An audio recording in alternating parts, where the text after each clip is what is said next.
New name of Jitendra Dagar sir इस JD JD JD. तो आप जितने लोग बुलाना चाहते हैं आप चैट बॉक्स में लिख सकते हैं जेडी जेडी। उसी हल्ले उसी जोश के साथ जिस जोश के साथ मोदी मोदी मोदी होता है।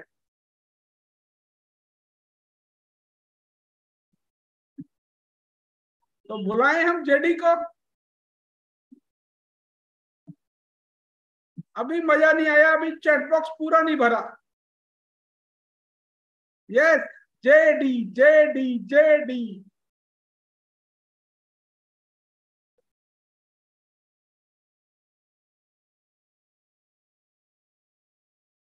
बस कितनी बार, कितना जोश, कितनी एनर्जी है, क्योंकि आखी पब्लिक को पता है कि कौन आने वाला है।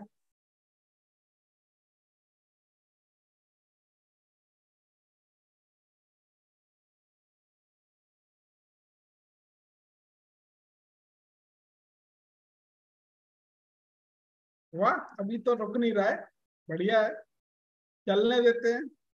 अभी चैट बॉक्स चल रहा है, ऑन है, लाइव है, एक्टिव है।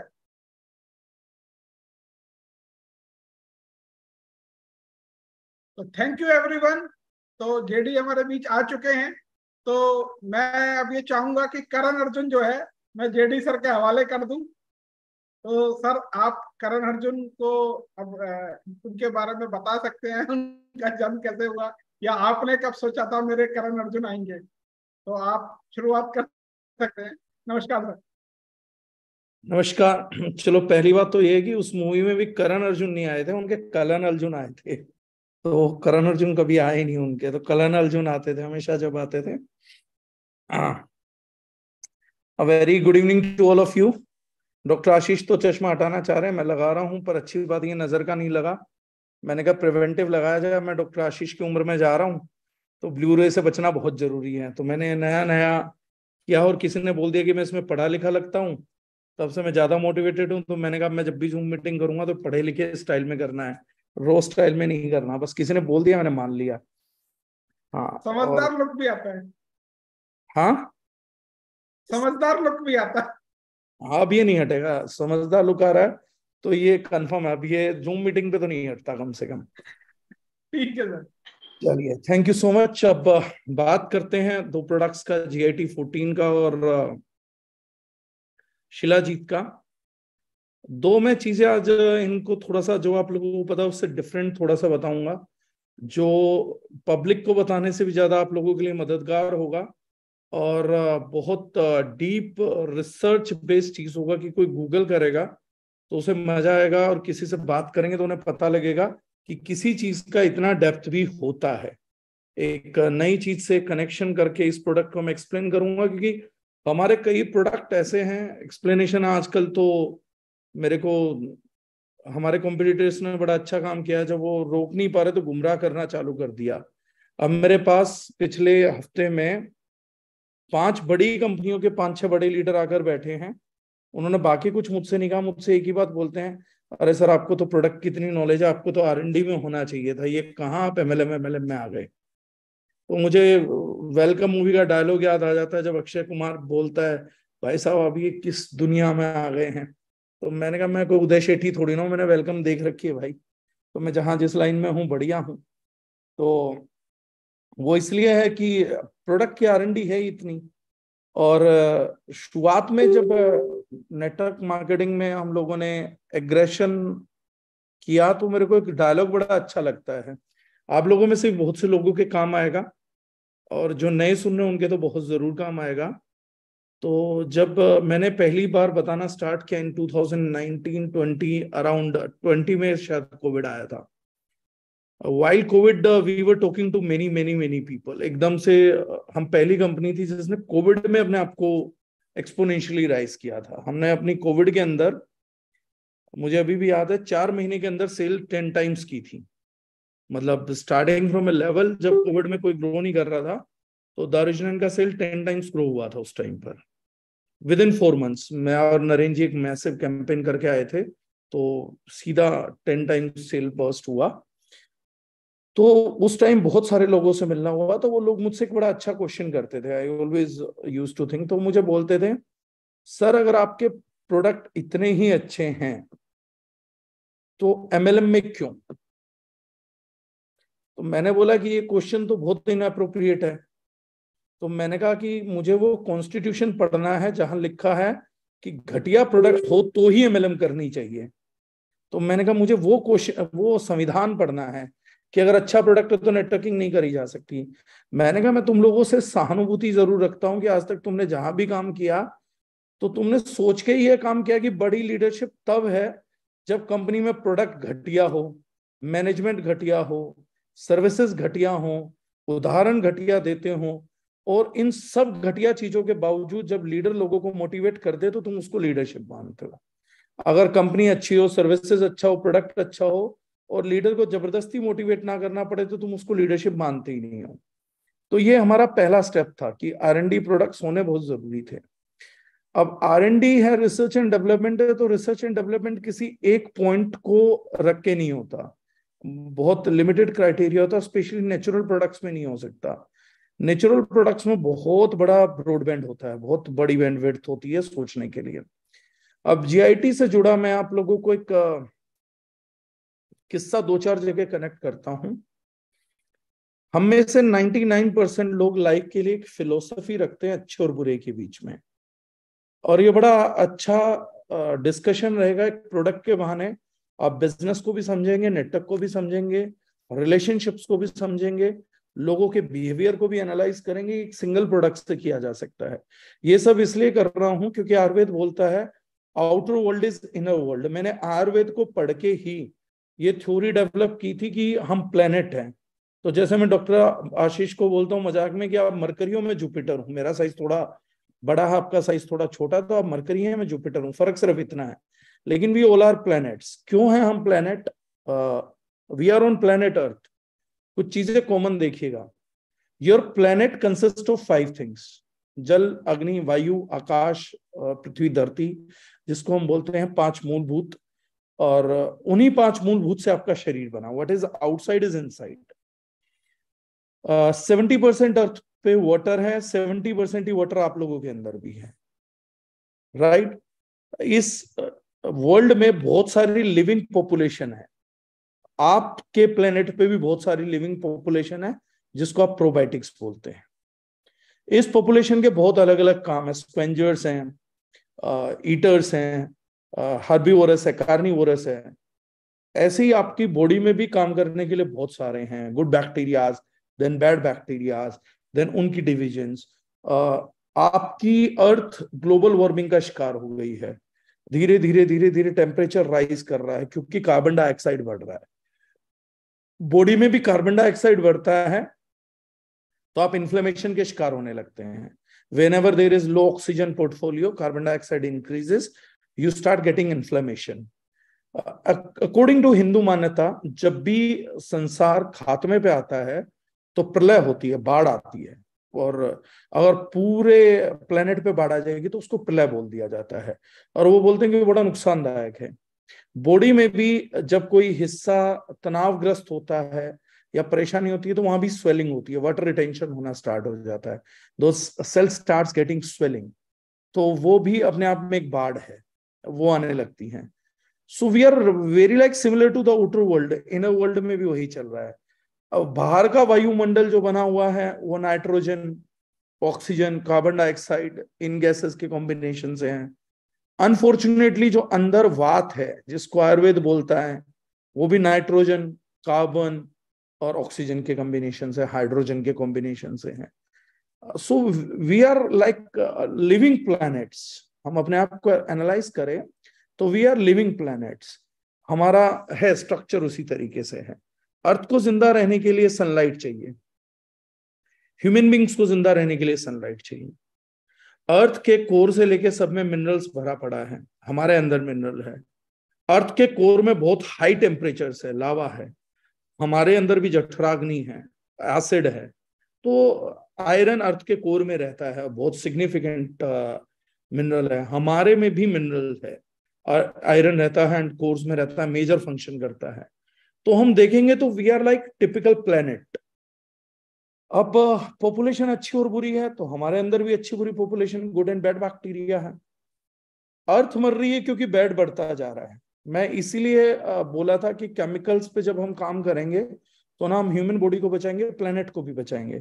The thing which is not good for human beings is not good for animals either, it is not good for even atmosphere. Planet के लिए भी वो चीज अच्छी नहीं है जो आपकी बॉडी के लिए अच्छी नहीं है, और जो चीज बॉडी के लिए अच्छी नहीं है वो प्लेनेट के लिए अच्छा नहीं है। ये हम सब लोग इसको देख चुके हैं, ये रिजल्ट्स हम ले चुके हैं। अब धर्म को मैं मानता हूं कि पुराने शिक्षा को धर्म बोलते थे। किसने आज कोई जूलॉजी कर रहा है, कोई ज्योग्राफी कर रहा है, कोई बायोलॉजी कर रहा है, कोई केमिस्ट्री कर रहा है, ऐसे कल को धर्म शिक्षाएं देता था। हमारे को टेम्पल्स में, गुरुकुल्स में शिक्षाएं मिलती थी, तो पुराना धार्मिक आधार भी है।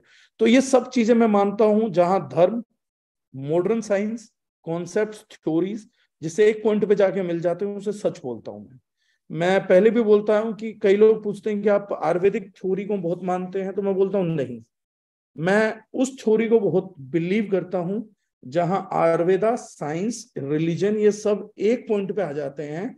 मैं उस थ्योरी को बहुत बिलीव करता हूं। जैसे मैं हमेशा मानता हूं ब्रह्मा विष्णु महेश, सृष्टि को बनाने वाला, सृष्टि को पालने वाला और सृष्टि का संहार करने वाला। इसी प्रकार से मैं साइंस की थ्योरी को मानता हूं एनाबोलिज्म, मेटाबॉलिज्म, कैटाबॉलिज्म।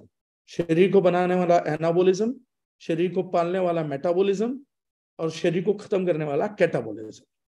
मैं इसको भी मानता हूं। ब्रह्मा विष्णु महेश अगर बाहर आउटर वर्ल्ड में डिफाइन किए गए हैं, मैं नहीं जानता वो कोई देवता थे या नहीं थे, लेकिन हाँ वो थ्योरी हमारी बॉडी पे जरूर एक्ट करती है। ब्रह्मा जी किसी चीज की मदद से हमारे उसको क्रिएट करते हैं, सृष्टि को। ऑक्सीजन की मदद से हमारी सृष्टि क्रिएट होती है, कार्बन की मदद से खत्म होती है, उसको मैं शिव फैक्टर बोलता हूं। और मैंने जब भी इन्हीं आइडियोलॉजी को लेके प्रोडक्ट्स बनाए तो उन चीजों ने उनपे काम भी करना स्टार्ट किया। आज जो है ये गुड एंड बैड के बीच में है। बहुत सारे लोगों को मैंने एक बड़ा अच्छा सेशन किया फेसबुक पे द रजनाइन ट्रेनिंग के अंदर, बहुत कम लोगों ने सुना होगा, लेकिन मैं अपनी जिंदगी का सबसे इंपॉर्टेंट सेशन उसी को बोलता हूँ। मतलब मुझसे कोई पूछेगा कि आपकी किन विचारों में सबसे ज्यादा स्ट्रॉन्ग विचार आपको लगता है जो आपने दुनिया से सीखा और बताया, वो क्या था, तो मैं बोलूंगा जो सेशन मैंने दार्जिलिंग ट्रेनिंग में किया है एक बार, वो मेरा शायद सबसे शानदार विचार रहेगा पूरे जीवन का, जिसमें मैंने झूठे आदर्शवाद पर बात की थी कि आदर्शवादिता, आइडियलिज्म कितनी खतरनाक साइंस है। तो मैंने एक झूठे आदर्शवाद पर पूरा सेशन किया था 1 घंटे का। उन दिनों शायद कोविड चल रहा था, तो लोगों के पास सुनने का टाइम था, तो हम लाइव करते थे। झूठा आदर्शवाद क्या होता है? मिडिल क्लास कम्युनिटीज या अनसक्सेसफुल कम्युनिटीज जो पार्शियल सक्सेस हासिल करते हैं, वो आदर्शवाद में जीते हैं। आदर्शवाद सच के परे होता है। सच और आदर्शवाद में क्या अंतर है? वही अंतर सफलता और असफलता में है। हम में से बहुत कम लोग सच के नजदीक जाना चाहते हैं, हम में से बहुत लोग आदर्शवादिता पे जाना चाहते हैं। सच के नजदीक नहीं जाना चाहते, आदर्शवादिता पे जाना चाहते हैं। सच ये बोलता है कि इस संसार में अच्छा बुरा कुछ नहीं है, केवल नजरिया है। आदर्शवाद बोलता है अच्छा और बुरा है। बुद्ध बोलते थे मध्यम मार्ग है। अब ये मैं क्यों जीआईटी के संक्षेप में ये सब बातें कर रहा हूं? जब भी इंसानी शरीर मिटाया जाएगा तो उसको बुराई मिटाएगी। बुराई का मतलब मेरा यहाँ पे है, आप 99.99% केसेस में डॉक्टर्स को सुनेंगे कि सर्जरी हुई, इन्फेक्शन फैल गया। Infection I am dealing here as a bad word, बुराई ले रहा हूं।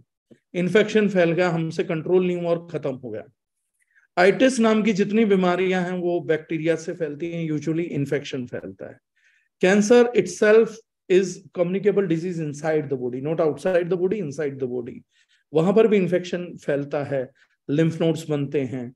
ऑल्दो बाहर से संक्रमण नहीं फैलता, लेकिन बॉडी के अंदर संक्रमण उठता है, तो लिम्फ नोड्स वगैरह बनते हैं। मेलिग्नेंसी जब फैलती है तो बैक्टीरियल काउंट्स पाया जाता है। इसी प्रकार से जब जोड़ों का दर्द होता है तो भी स्वेलिंग जब होती है तो वहां पर भी बैक्टीरियल काउंट्स मिलते हैं, एनर्जी लो हो जाएगी। अब इस चीज को मैं बड़ा अच्छा रिलेट करूंगा, और ये सेशन मैंने यहां से क्यों स्टार्ट किया, क्योंकि इसके बाद आप सेल्फ हीलर्स बहुत अच्छे बन जाएंगे। आज आप में से बहुत से लोग अपने परिवार की हीलिंग को बहुत बेहतरीन समझेंगे। हम लोगों को लगता है कि बुराई का अंत होना चाहिए, इसीलिए हम दशहरा मनाते हैं कि रावण को मारने का, बुराई खत्म करने का।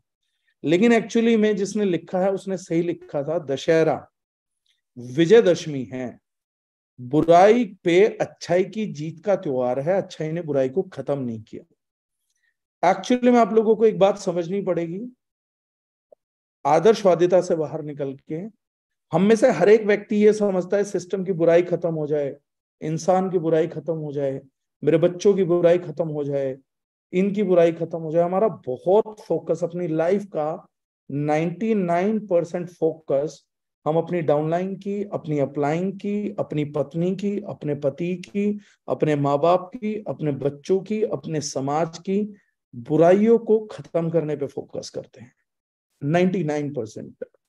And this is literally true.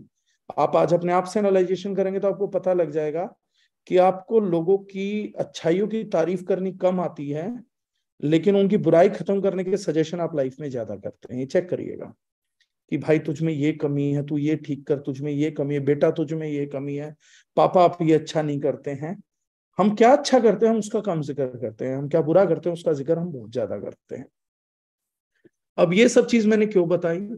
ये नजरिया हमारे को लाइफ में नहीं बीमारियों में भी मुसीबत में डाल देता है।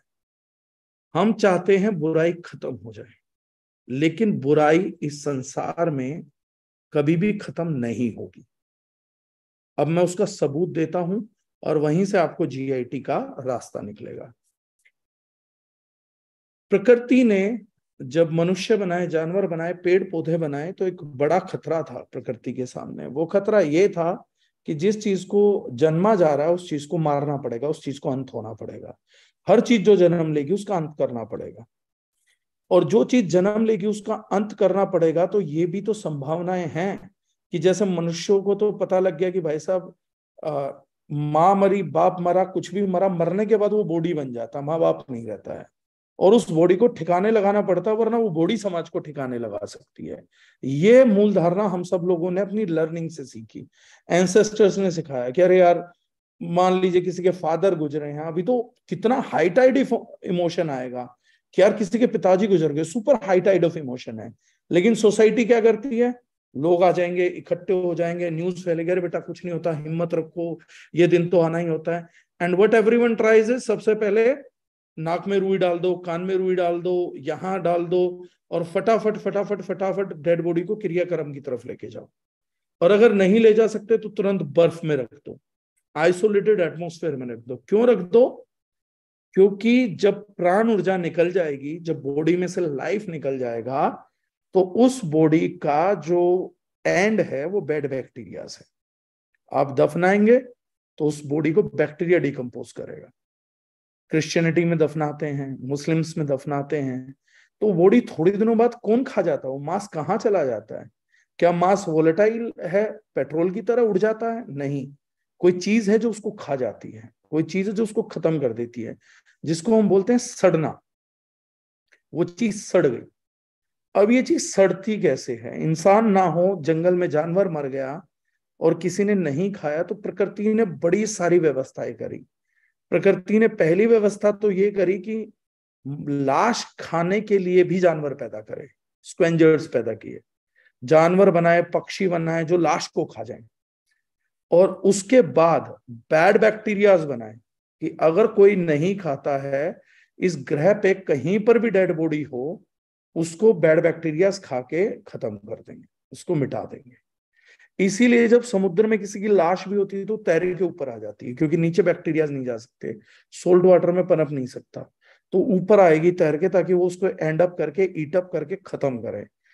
मोडी को नेचर में प्लाज्मा नहीं चाहिए, ब्लड नहीं चाहिए, मसल्स नहीं चाहिए, उनको खा के खत्म करेगा। इसीलिए कभी भी बैड खत्म नहीं किया जा सकता। बैड क्यों नहीं खत्म किया जा सकता? क्योंकि वो नेचर को बैलेंस करता है। और मैंने जिंदगी में हमेशा बोला, आपको लीडरशिप करना है, बेटर लाइफ जीना है, तो किसी कोच की जरूरत नहीं है। आपको हमेशा एक चीज समझनी पड़ेगी, ना कुछ अच्छा है ना कुछ बुरा है, लाइफ संतुलन के बारे में है। आयुर्वेद बोलता है वात कफ पित्त का बैलेंस, प्रकृति बोलती है दिन और रात का बैलेंस। इसी प्रकार से हर चीज के बैलेंस पे चीज टिकी हुई है। आपकी थॉट में भी एक बैलेंस होना चाहिए। आप इधर नहीं जा सकते, इधर नहीं जा सकते, you need to stay balanced. एक बैलेंस्ड अप्रोच लाइफ में सक्सेस का अप्रोच है। तो बेड तो खत्म नहीं किया जा सकता, ये फर्स्ट थिंग समझिएगा। अब क्योंकि बेड खत्म नहीं करा जा सकता और आपकी बॉडी को भी बेड के लिए संभाल के रखा हुआ है, one day your body would be given to the bad bacteria to eat up. या तो आपके परिजन आपको ठिकाने लगा दें, वो आहुति कर दें, अंतिम संस्कार कर दें आपका, या आपको दफना दें, नहीं तो अल्टीमेटली प्रकृति अपना लास्ट वेपन छोड़ देगी जिसका नाम है बेड बैक्टीरिया, और वो कहेगी जाके इसको डिकम्पोज कर, अर्थ का मटेरियल छोड़ के, धरती का मटेरियल छोड़ के, जो मिट्टी इसने उठाई है, जिस मिनरल से इसके दांत बने हैं, खोपड़ी बनी है, हड्डियां बनी हैं, अर्थ का मटेरियल छोड़ के बाकी सब कुछ इसका खा पी के खत्म कर दे, इसको मिटा दो। सिर्फ अर्थ का मटेरियल अर्थ पे रहने दो, हवा का मटेरियल हवा में रिलीज कर देना, बाकी के मटेरियल्स कंज्यूम करके आप लोग इस चीज को खत्म करो। इसलिए bad can never be eliminated. आदर्शवाद को छोड़ दीजिए, बैड की जगह है सृष्टि के अंदर, वो खत्म नहीं होगा। अब इस बैड का गुड के साथ जिंदगी भर का लड़ाई है।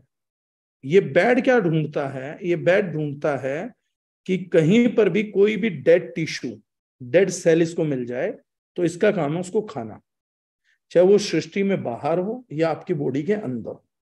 अगर कहीं पे प्राण ऊर्जा प्रवाहित नहीं होगी, मैं अलग अलग शब्द बोल रहा हूं, जो लोग प्राण ऊर्जा से रिलेट कर पा रहे वो प्राण ऊर्जा से रिलेट कर लीजिए, जो लाइफ से, ब्रेथ से, ऑक्सीजन से, जिस चीज से भी रिलेट कर पा रहे हैं उससे रिलेट कर लीजिए। हमारे हर अंग में, हमारे सेल्स के अंदर, हमारे टिश्यूज के अंदर प्राण ऊर्जा का प्रवाह होता है। जब ये प्राण ऊर्जा जिस सेल्स में, जिस ऑर्गन में नहीं बचेगी, उसको खाने के लिए भी बैक्टीरिया बॉडी में पहुंच जाएगा। अगर आप कुछ फूड खा रहे हैं जिस फूड में ऊर्जा नहीं है, प्राण ऊर्जा नहीं है, और उसका प्रवाह नहीं है, और वो आपकी आंत में पहुंच गया और आपको कॉन्स्टिपेशन है, तो ये बैड बैक्टीरिया कहीं से भी जाएगा, ये आपकी आंतों तक पहुंचेगा और उसको खाएगा जरूर। अगर आपका स्किन किसी भी सिचुएशन में, आपकी स्किन अगर डेड हो गई तो ये बैड बैक्टीरियाज वहां भी आ जाएंगे, फंजाई आ जाएगी, वायरल आ जाएगा, फंगस आएगा, कुछ ना कुछ आएगा, लेकिन उसको खाना चालू करेगा। क्यों? क्योंकि आपकी प्राण ऊर्जा, आपके ब्लड का सर्कुलेशन आप बोल दीजिए, उस एरिया में नहीं हो पा रहा। Skin disease is nothing, skin disease is particularly non flow of blood at that particular area. आपकी अपर लेयर तक फ्लो नहीं आ रहा है, ब्लड फ्लो नहीं आ रहा, क्योंकि ब्लड प्राण ऊर्जा को फ्लो करता है बॉडी के अंदर। जो बताया जाता है, एक उसके अंदर जो हम नमस्कार करते थे तो प्राण ऊर्जा के सेंटर्स ये होते थे, उससे प्राण ऊर्जा फ्लो करती थी।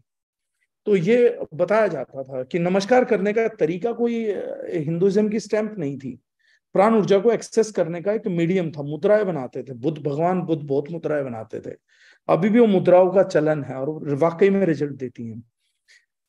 अब क्या होता है, आपको कट लगा तो डॉक्टर बोलता है सेप्टिक हो जाएगा। सेप्टिक होने का क्या मतलब है?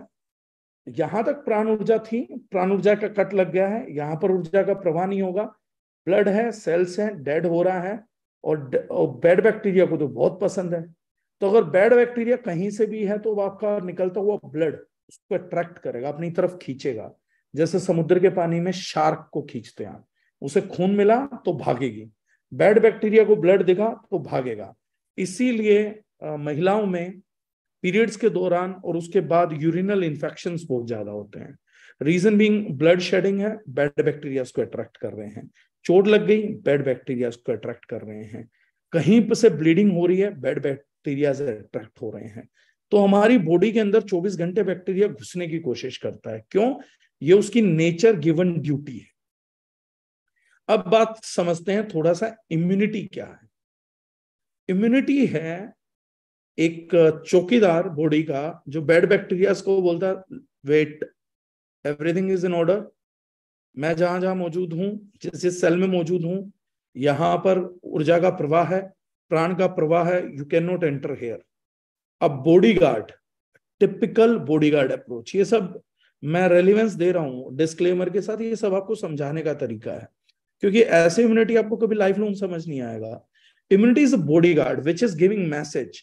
जब ये बैड बैक्टीरिया बोलता मैं आलू, मैं लीवर को खा जाऊं, मैं लीवर को डोमिनेट कर लूं, इसको सुझा दूं, इसको सिकोड़ दूं, कुछ करूं इस पे, तो इम्यूनिटी बोलती है no, nothing, I am available, you can't enter. जब तक प्राण ऊर्जा है, मैं हूं, जब तक मैं हूं you cannot enter enter. I have all the authorities provided by nature कि मैं तुम्हारे को एंटर नहीं करने दूंगी। This is the game.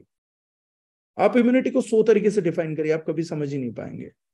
आपकी बॉडी को लगातार बैड बैक्टीरिया पोजेस करने की कोशिश करता है, बैड फंगस पोजेस करने की कोशिश करता है। इम्यूनिटी उसको रोड ब्लॉक करती है कि बॉस नॉट अलाउड। लेकिन इम्यूनिटी आयरन से नहीं मिलती, विटामिन डी से नहीं मिलती है, आंवले से भी नहीं मिलती है,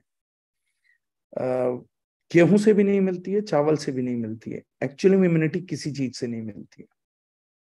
ये सब खाने की चीजों में हर एक चीज जो आप खाते हैं वो इम्यूनिटी बढ़ाने में सहायक है। आप मुझे बोलेंगे सर दारुजनाइन का कौन कौन सा प्रोडक्ट इम्यूनिटी बढ़ाता है, तो ऐसा कोई प्रोडक्ट है ही नहीं जो इम्यूनिटी ना बढ़ाता हो। पहली बात तो सच सुन लो, ऐसा कोई प्रोडक्ट ही नहीं है जो ना बढ़ाता हो। हर एक चीज इम्यूनिटी बढ़ा रही है आपकी, हर एक चीज बढ़ा रही है। इम्यूनिटी बढ़ती है तो वो बढ़ेगी, ऑफ कोर्स ही बात है। अब सबसे बड़ी बात ये नहीं कि इम्यूनिटी बढ़ती कैसे है, वो इंपॉर्टेंट है। कुछ भी खाओगे बढ़ेगी यार, नेचर ने आपको इतना बढ़िया बना के करा है लाइफ में। आप पानी पियोगे आपका इम्यूनिटी बढ़ेगा, सब बातें छोड़ दो।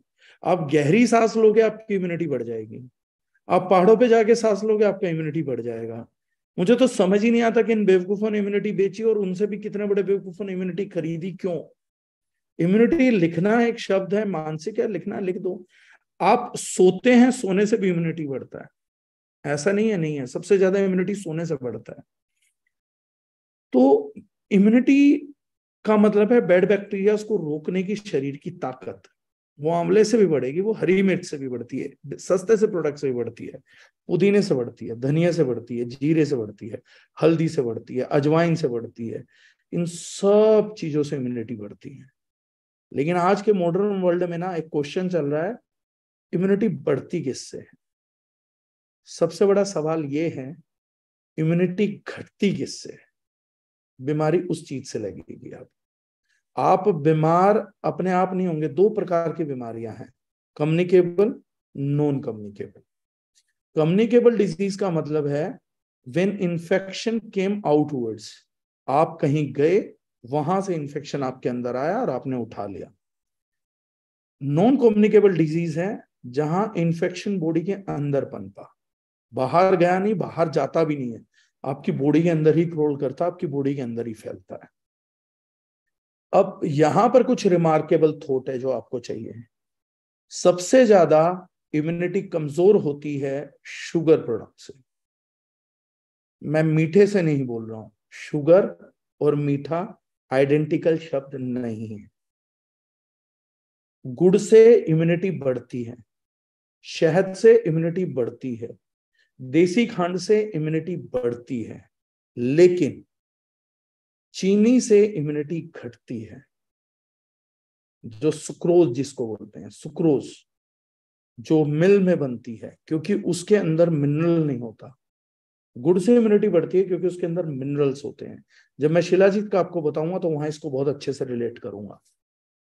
तो इम्यूनिटी इन सब चीजों से बढ़ती है, शहद से तो बहुत बढ़ती है, वर्ल्ड का सुपर एंटीबायोटिक है, बावजूद इसके मीठा है।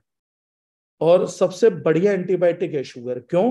क्योंकि इसकी मिठास बैड बैक्टीरिया को अट्रैक्ट करती है और मारती है। बैड बैक्टीरिया को लेके आएगी अपने तक एंड देन उसको कंज्यूम नहीं करने देती, तो वो अल्ट्रावायलेट लाइट की तरह काम करता, मच्छर की तरह शहद। तो शहद सबसे बढ़िया एंटीबायोटिक है। और अगर शहद हल्दी में मिला दिया जाए तो वर्ल्ड का कोई भी एलोपैथिक चीज इस चीज के एंटीबायोटिक पन्ने को कंपेंसेट नहीं कर सकता, टक्कर नहीं ले सकता। Wild forest Honey mixed with curcumin extract based हल्दी, ये वर्ल्ड का बेस्ट बेस्ट बेस्ट एंटीबायोटिक है। तो शुगर प्रोडक्ट से आपका बढ़ता है। बहुत ध्यान से मेरी बात सुनिएगा आज। और जिन लोगों के घर में डिफरेंस देखना ना, 10 दिन में डिफरेंस दिखाऊंगा मैं आप लोगों की हेल्थ प्रॉब्लम्स में। चैलेंज है मेरा, आज से 10वें दिन आप अपने घर में जितनी हेल्थ प्रॉब्लम चल रहे हैं उसमें रिजल्ट देखिएगा। दूसरा चीज, इम्यूनिटी डिक्रीज होता है पेस्चुराइज्ड मिल्क से। जितने भी पेस्चुराइज्ड मिल्क हैं ये आपकी इम्यूनिटी को कमजोर करते हैं। अब कुछ लोग मुझसे बोलेंगे सर A2 मिल्क भी, हाँ A2 मिल्क भी, पेस्चराइज्ड A2 मिल्क भी आपको कमजोर करता है। प्रकृति ने जब मिल्क बनाया था तो गुड बैक्टीरिया के साथ बनाया था, क्योंकि वो जानती है मिल्क को खाने बैड बैक्टीरिया जरूर आएगा, क्योंकि एनिमल प्रोडक्ट है। हर एनिमल प्रोडक्ट को खाने के लिए बैक्टीरिया को आना ही आना होता है। अगर आप दूध रख देंगे तो 2 दिन में कीड़े पड़ जाएंगे दूध के अंदर। तो दूध का कोई भी प्रोडक्ट इम्यूनिटी को कमजोर करता है 100%। अगर वो पेस्चराइज्ड है तो जरूर करता है, क्योंकि जब लुईस पेस्चर ने बनाया था तो उसको ये नहीं पता था कि गुड बैक्टीरिया नाम की कोई चीज होती है। Pasteurisation was invented in an era जब हम ये मानते थे बैक्टीरिया मतलब बुरा। मुश्किल से 17 साल हुए हैं जब हमें ये पता लगा है बैक्टीरिया मतलब अच्छा और बुरा, और उसके बाद प्रोबायोटिक और प्रीबायोटिक्स की खोज हुई। लेकिन लुईस पेस्चर के टाइम पे खोज नहीं हुई थी। लुईस पेस्चर को लगता था कि हर एक बैक्टीरिया बुरा है, दुनिया से मिटा दो।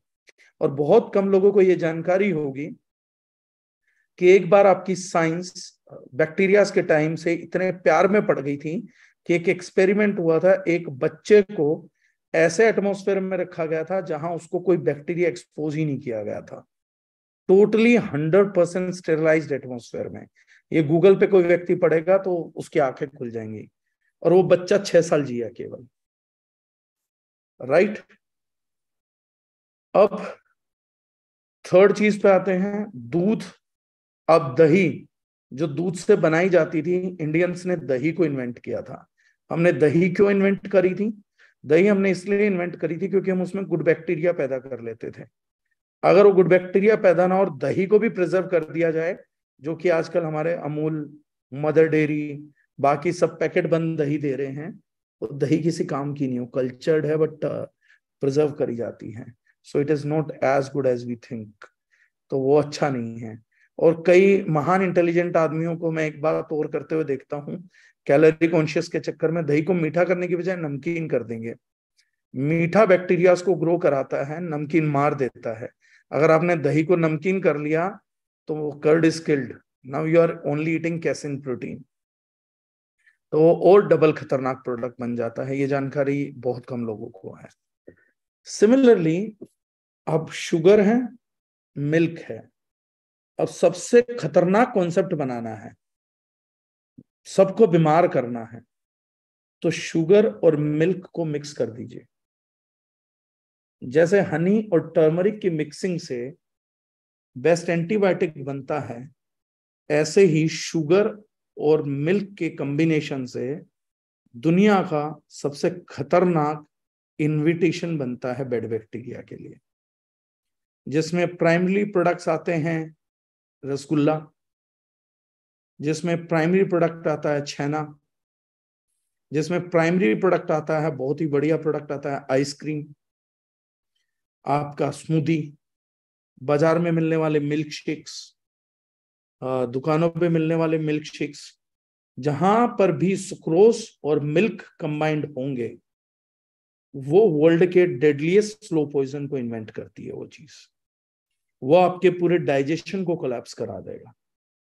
ये मुख्य केंद्र बिंदु है।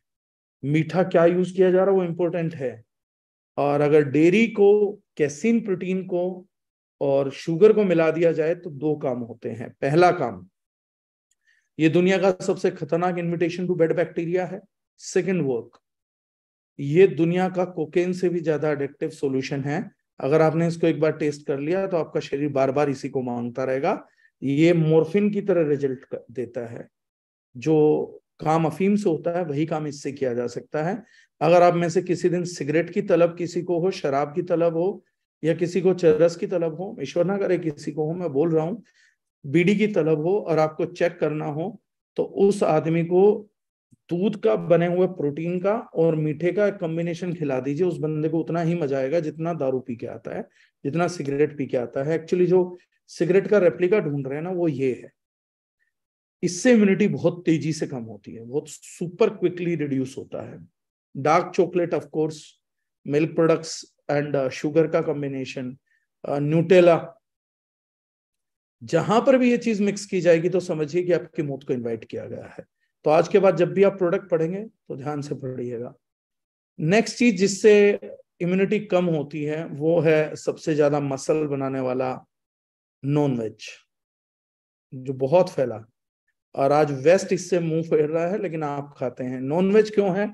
क्योंकि उस नॉन वेज को टुकड़े को रख दीजिए, 3 दिन उस टुकड़े को रख के देखिए, देखिए उसका हाल क्या होता है। हाल क्या होगा? बैड बैक्टीरिया उसको सड़ाने आएगा। और ह्यूमन इंटेस्टाइन के अंदर नॉनवेज लगभग 72 आवर्स तक रहता है। तो धीरे धीरे धीरे धीरे उसको सड़ाने के लिए आपके बैड बैक्टीरिया की जरूरत पड़ती ही है। इसलिए जो लोग रेगुलरली नॉनवेज ईट करते हैं और बॉइल्ड फॉर्म में या उसकी ईटेबल फॉर्म में नहीं रखते हैं, तो धीरे धीरे धीरे धीरे उनका डाइजेशन कोलैप्स हो जाता है और फर्दर डिजीज लगने लगती हैं।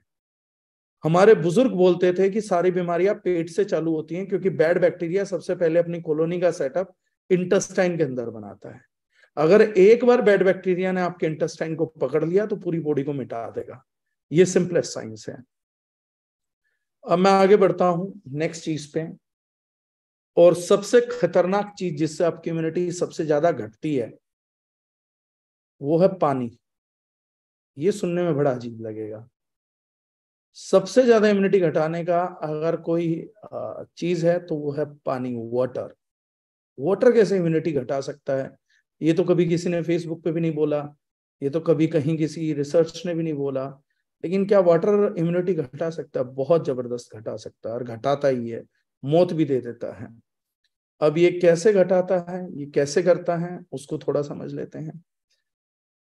पानी पूरे वर्ल्ड में जब भी आपको मिलेगा, तो वाटर पूरी दुनिया में किसी भी सोर्स के अंदर आपको बिना प्रिजर्वेटिव के नहीं मिलेगा, पूरे वर्ल्ड में कहीं नहीं मिलेगा। वाटर या तो मिलेगा मिनरल्स की प्रेजेंस के अंदर, या तो नदियां निकलेंगी पहाड़ों से होते हुए, मिट्टी से होते हुए, खूब सारे मिनरल्स घोल के रखेंगी, टीडीएस, टोटल डिसॉल्व्ड सॉलिड बहुत हाई आएगा, या तो वो मिलेगा। या पूरे संसार में जहां पर भी पानी मिलेगा उसमें बहुत सारा नमक घुला होगा। पूरे संसार में कभी भी किसी भी सोर्स में आप ऐसा पानी नहीं ढूंढ पाएंगे जो केवल पानी हो जिसमें मिनरल्स एडेड ना हो। ये पूरे संसार में कहीं खोज नहीं सकते आप। क्यों? क्योंकि जल जीवन देता है, अच्छों को भी बुरों को भी। बुरे को भी पानी चाहिए, इसीलिए बैड बैक्टीरिया स्वेलिंग करा लेते हैं। और जिसमें स्वेलिंग होती है तो पानी की स्टोरेज होती है। जिसमें बहुत ज्यादा स्वेलिंग है वो बहुत ज्यादा बीमार है, क्योंकि उसके बैड बैक्टीरिया ने अपना वाटर सप्लाई बहुत ज्यादा होल्ड करके रखा हुआ है। तो वाटर इसलिए सबसे खतरनाक इंस्ट्रूमेंट बन जाता है बीमार लोगों के लिए। अब पानी से इम्यूनिटी कब से कमजोर होना चालू हुई? पहले तो नहीं हो रही थी। पहले पानी निकालते थे अब कुएं से, पहले पानी पीते थे अब अंडरग्राउंड वाटर मिनरलाइज्ड, पहले पानी पीते थे अब नदियों से, नहर से, लेकिन फिर पानी पीने लग गया मशीनों से। टीडीएस कम करो, कम करो टीडीएस। आज तक किसी को ये क्वेश्चन किया है कि sir what is this total dissolved solid in our water? एक बंदा आता और चिल्लाना चालू करता है, अरे टीडीएस है तुम्हारा, टीडीएस बहुत बड़ा हुआ, टीडीएस बहुत बड़ा हुआ है। एक काम करना, हर कंपनी ये बताती है कैल्शियम बहुत अच्छा है, आयरन बहुत अच्छा है, फॉस्फोरस बहुत अच्छा है। एक दिन ये सारे पानी में मिला के एक बुद्धिमान को आदमी को बुलाना, वो बोला इसे पी के मर जाओगे तुम, इसमें टीडीएस हद से ज्यादा है। टीडीएस आयरन टीडीएस है, कॉपर टीडीएस है, हर चीज को टीडीएस डिक्लेयर कर दिया। उस टीडीएस को इतना रिड्यूस कर दिया, इतना रिड्यूस कर दिया, पानी को एसिडिक बना दिया। एसिडिक पानी बैड बैक्टीरिया के जमावट के लिए बहुत अच्छा सोर्स है। जैसे बिना मिनरल का पानी, बारिश का पानी मच्छरों का सोर्स है। बारिश का पानी ही मच्छरों का सोर्स क्यों होता है? क्योंकि डीमिनरलाइज्ड वाटर होता है। वो जमीन पे आने का इंतजार करता था कि मिनरलाइज्ड हो जाए। डीमिनरलाइज्ड वाटर ही मच्छरों को जन्म देता है, अदरवाइज नहीं देता। नदियों के किनारे जाइए, गंगा किनारे जाइए, आपको मच्छर नहीं मिलेंगे, उस पानी से भी मच्छर पैदा नहीं होता है। इसलिए गंगा जी का पानी कभी नहीं सड़ता, क्योंकि बहुत सारे मिनरल्स और हर्ब्स को डिसोल्व करके लेके आती हैं। लेकिन यूजुअली लाइफ में जब भी हमें ग्लास ऑफ वाटर मिलता है, आरओ बेस्ड या वाटर बॉटल बेस्ड, तो वो आपको हाइड्रेट नहीं करता, आपकी इम्यूनिटी को कमजोर करता है और बैड बैक्टीरिया को फूड प्रोवाइड करता है। और इस धरती पे, इस धरा पर ऐसा कोई भी बीमार व्यक्ति नहीं है जो किसी भी बीमारी से ग्रसित हो और उसके पास इम्यूनिटी हो। अगर इम्यूनिटी होती तो बीमार ना होता, और अगर इम्यूनिटी नहीं है तो उसकी बॉडी में कहीं ना कहीं बैड बैक्टीरिया का जमावड़ा जरूर है जो उसको कमजोर करता है। क्या हम जान सकते हैं बैड बैक्टीरिया के जमावट का कोई साइन आता है? सबसे पहला साइन आता है थकान। जिसकी बॉडी में बैड बैक्टीरिया पनप जाएंगे उसमें आलस जगह लेने लगेगा, वो थकने लग जाएगा, उसकी एनर्जी लो होने लग जाएगी, प्राण ऊर्जा को सोखने लग जाएंगे। इस बैड बैक्टीरिया ज्यादा हो जाए तो उसका कोई साइन आता है? हाँ, खांसी। जब वो ऑक्सीजन को सक करेगा तो आप खांसने लग जाएंगे, तो ये उसका एक साइन होता है। स्वेलिंग तीसरा एक साइन होता है। अगर ये साइन आपके अंदर मौजूद हैं और या आप कोई भी बीमारी से ग्रसित हैं तो definitely you are having a good count of a great bacterial count. Bad bacterial count आपके अंदर बहुत ज्यादा है। तो सबसे पहले जो चीजें मैंने कही हैं वो करनी है। अब लास्ट चीज आती है पानी। अगर पानी जब तक एसिडिक रहेगा तो बैड बैक्टीरिया के लिए बहुत बड़े राशन पानी का काम करेगा।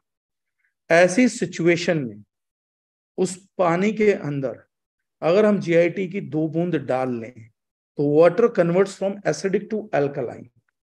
अब ये पानी जब बॉडी के अंदर जाता है तो ये बैड बैक्टीरिया को अवेलेबल नहीं होता, वो इस पानी को पी नहीं सकते। इसीलिए जीआईटी सूजन भी उतारती है, इसीलिए जीआईटी इन्फेक्शन को भी कम करती है, इसीलिए जीआईटी जो होती है आपका बाकी का वेनेमा को भी कम करती है, एंटीसेप्टिक का काम भी करती है। मैं 1000 चीजें बताता हूँ जीआईटी की, लेकिन कॉमनली वो एक ही काम कर रही है, एंटीसेप्टिक। जुकाम कम कर देगी, क्या है, वायरल ही तो है, तो जब एंटीसेप्टिक है तो वायरल का काम करेगी, एंटीसेप्टिक है तो जख्म पे काम करेगी, एंटीसेप्टिक है तो गैस कम करेगी, क्योंकि बैड बैक्टीरिया जब पॉपुलेशन में बढ़ जाता है गुड़ के मुकाबले तो आपको गैस बनने लगती है, तो उसकी पॉपुलेशन को कम करेगी, तो ऑफ कोर्स काम करेगी। स्वेलिंग पे काम करती है, पेन पे काम करती है, इन्हीं रीजंस की वजह से तो काम करती है मेजरली। तो आपके घर पे या किसी भी बीमार व्यक्ति को आप बोलिए कि वो जब भी पानी पी रहा है 2 या 3 बूंद जीआईटी के डाल के लगातार पी ले, अब 10 दिन में उसकी लाइफ में मिरेकल होते हुए देख लेंगे, चाहे वो किसी भी बीमारी से ग्रसित क्यों ना हो। अब आप इसको अल्कलाइन वाटर के नाम पे प्रमोट कर लीजिए, अब आप इसको डिटॉक्सिफाइंग वाटर के नाम पे प्रमोट कर लीजिए, हाइड्रेटिंग वाटर के कॉन्सेप्ट पे प्रमोट कर लीजिए। आपके प्रमोशन का तरीका क्या है उससे मुझे कोई एतराज नहीं है। दुनिया हर बार एक नए शब्द से की ब्लैंकेट में पुरानी चीज खरीद रही होती है, हर एक नए नाम पे पुरानी चीज को बाय कर लेती है। इंग्रेडिएंट्स इसमें बहुत सारे हैं सर, मैं चंद बता देता हूँ। महारसनादि क्वाथ है, महामंजिष्ठादि क्वाथ है, इसमें तुलसी है, पुदीना है, अजवाइन सत है, कलौंजी है, इसके अंदर आपका मैं बात करूं तो मंजिष्ठा अलग से भी डाला गया है। तो 200 प्लस हर्ब्स हैं सर, महामंजिष्ठादि महारसनादि क्वाथ में काफी आ जाती हैं। सो देर आर मेनी थिंग्स। इसमें सेंधा नमक है, 6 तरीके का नमक भी है। There are many things added to this, right.